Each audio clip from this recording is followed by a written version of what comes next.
Hi, this is Stephen Van Vriede, the IT Tech Exec. Today we're going to review some foundational strategies for preparing an effective resume. You know, most resumes are screened by HR reps in only about 4 to 15 seconds. They look at basic information to help weed down the number of candidates to a manageable amount. Things like dates of employment, education, and keywords. Hiring managers or hiring executives tend to spend a little bit longer, about 30 to 60 seconds, but it's still not long enough for them to read the resume all the way through. They look at things like the companies you've worked for, the job titles you've held there, and the things you've achieved while you were there. So it's important that a candidate structure their resume effectively so that they optimize the impact of the specific content that each audience is looking for in the short amount of time that they're going to be looking at your resume. So we start with your objective.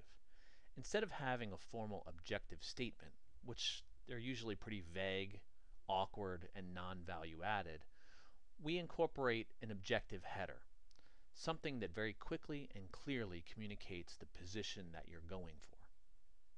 And it helps to frame the document so the reader understands the information that to follow is intended to support your candidacy for that type of role. In this particular case, we have a pretty broad-based objective header, which leads us to the second element. In our second element, we have our branding or specialty statement. In this particular case, because we had a broad-based objective header, we want to provide some technical specialties to help narrow the focus for the reader, so that the reader understands this candidate has some expertise in the areas of project management, IT infrastructure management, and so forth. With a narrower objective header, we could use this area to provide some value statements like leading cost reduction initiatives or improving business processes, something like that. This takes us to the profile. The profile or summary affords us the opportunity to quickly and clearly, in 3 or 4 sentences or bullets, communicate why this candidate is a strong one for the position listed in the objective header. It also allows us, where appropriate, to incorporate some type of visual, a graph or a chart, that helps the reader quickly identify some of the achievements that this candidate has had in their past. The final area of the top section of the resume, or the profile section, before the work history begins, is a listing of core competencies, or keywords. A keyword section is critical.